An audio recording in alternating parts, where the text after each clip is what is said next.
18 अप्रैल 2024 का current affair देखते हैं। करंट अफेयर्स, पहला क्वेश्चन है, किस कंपनी ने भारत में रूफटॉप सोलर इंस्टॉलेशन तैनात करने के लिए एप्पल के साथ सहयोग किया? A clean max, B Tata power, C Adani green energy, D Suzlon energy. हमारा आंसर है ये ए है, मान क्लीन मैक्स। किसने एप्पल के साथ क्या सहयोग किया? किसके लिए? रूफटॉप सोलर इंस्टॉलेशन के लिए। क्लीन मैक्स ने भारत में कितने 6 औद्योगिक स्थलों पर, कितने 6 औद्योगिक स्थलों पर 14.4 मेगावाट रूफटॉप सौर प्रतिष्ठानों को तैनात करने के लिए एप्पल के साथ भागीदारी की है। इस सहयोग का उद्देश्य एप्पल के संचालन से जुड़े उत्सर्जन को कम करना और देश में नवीकरणीय ऊर्जा पहलों में योगदान करना है।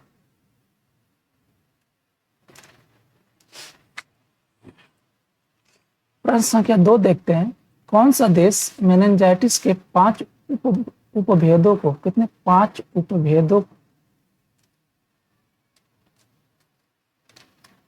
ये 5 उपभेदों को लक्षित करते हुए क्या मेन 5CW वैक्सीन को रोल आउट करने वाला पहला देश बन गया है?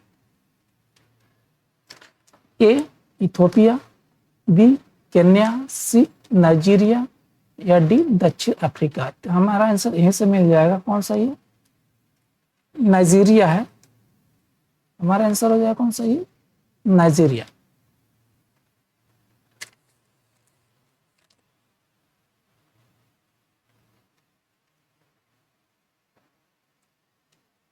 नाइजीरिया ने मेन 5CW वैक्सीन के रोल आउट का बीड़ा उठाया है, जो मेनिंजाइटिस के 5 उपभेदों को लक्षित करने वाला पहला देश बन गया है।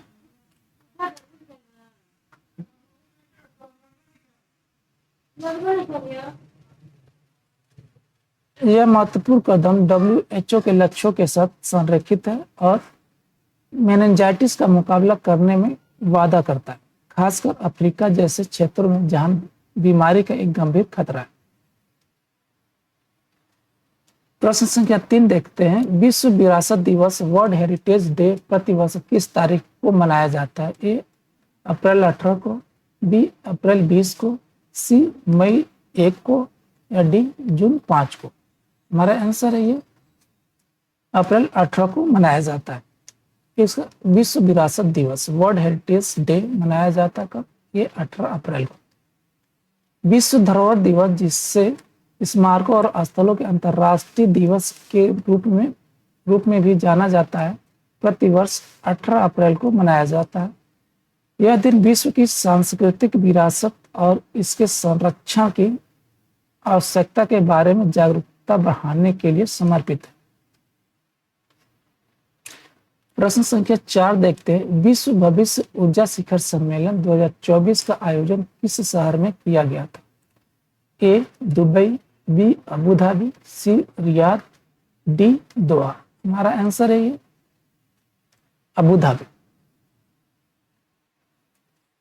विश्व भविष्य ऊर्जा शिखर सम्मेलन 2024 का आयोजन अबू धाबी में किया गया था।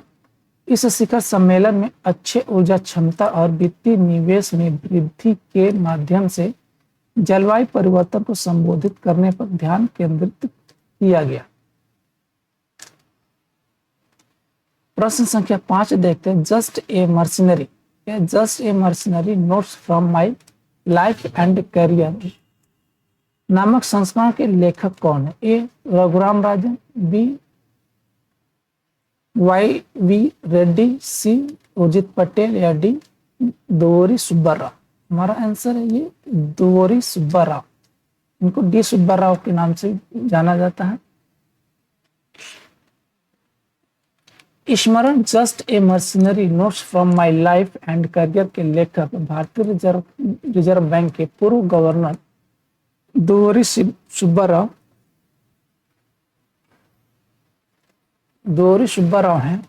इस संस्करण में सुब्बा राव ने अपने करियर और चुनौतियों का सामना करने की अंतर्दृष्टि साझा की, विशेष रूप से अपने कार्यकाल के दौरान आरबीआई और सरकार के बीच तनाव को उजागर किया। प्रश्न संख्या 6 देखते हैं, किस कंपनी के बोर्ड ने 2024-25 में बॉन्ड जारी करके 12,000 करोड़ रुपए जुटाने की योजना को मंजूरी दी? A power grid, B NTPC, C Adani power, D Tata power. हमारा आंसर है ये पावर ग्रिड ने अपना बॉन्ड जारी करके 12,000 करोड़ रुपए जुटाने की योजना को मंजूरी दी। Power grid corporation of India के बोर्ड ने 2024-25 में बॉन्ड जारी करके 12,000 करोड़ रुपए जुटाने की योजना को मंजूरी दी। पावर ग्रिड देश में सबसे बड़ी विद्युत शक्ति पारेषण उपयोगिता है जो अंतर क्षेत्रीय नेटवर्क के एक महत्वपूर्ण हिस्से का संचालन करती है। प्रश्न संख्या 7 देखते हैं, किस संगठन ने हाल ही में केरल के इडुक्की के कुलमाऊ में ध्वनिक लक्षण वर्णन और मूल्यांकन space the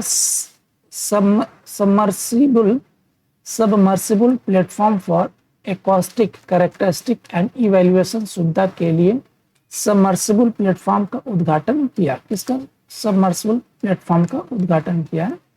A ISRO, B DRDO, सी हाल या डी स्काई रूट्स। हमारा आंसर ये डीआरडीओ ने इस प्लेटफॉर्म का उद्घाटन किया, किसका सबमर्सिबल प्लेटफॉर्म का।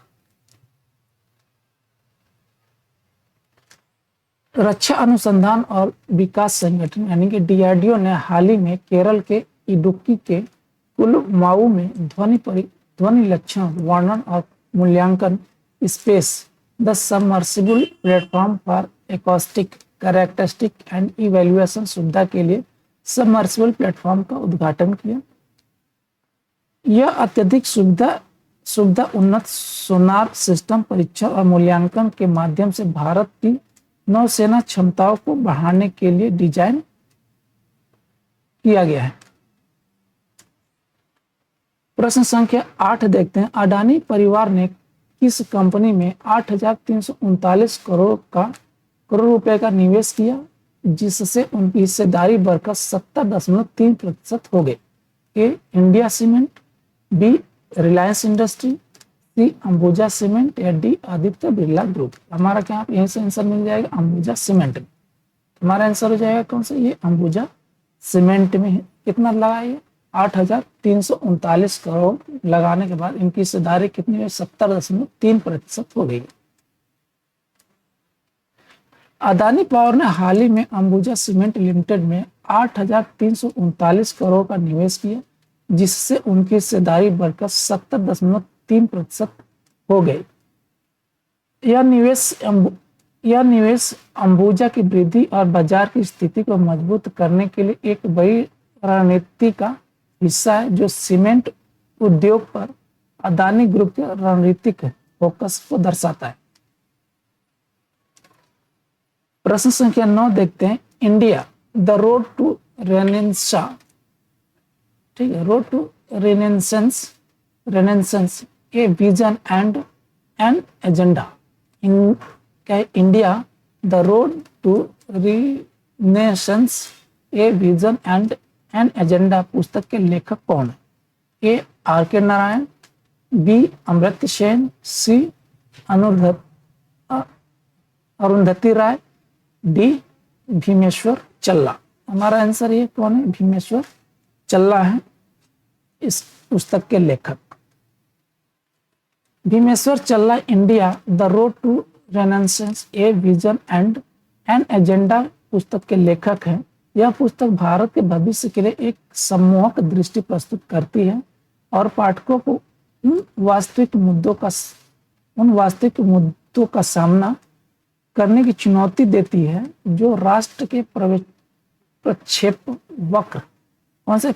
वक्र को आकार दे सकते हैं। प्रश्न संख्या 10 देखते हैं, केंद्र सरकार द्वारा शुरू किए गए ग्रीन क्रेडिट प्रोग्राम यानी जीसीपी को लागू करने में कौन सा भारतीय राज्य अग्रणी है? ए महाराष्ट्र, बी मध्य प्रदेश, सी तेलंगाना या डी छत्तीसगढ़। हमारा आंसर है इसमें कौन सा है? मध्य प्रदेश है जीसीपी लागू करने में, यानी ग्रीन क्रेडिट प्रोग्राम।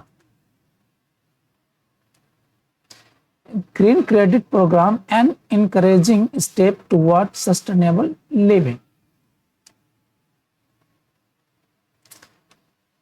मध्य प्रदेश केंद्र सरकार द्वारा शुरू किए गए ग्रीन क्रेडिट कार्ड प्रोग्राम को लागू करने में उत्कृष्टता प्राप्त करता है, जिससे 10 राज्यों में वृक्षारोपण की पहल की सुविधा मिलती है। यह पहल पर्यावरण संरक्षण और टिकाऊ प्रथाओं के लिए राज्य की प्रतिबद्धता पर प्रकाश डालती है।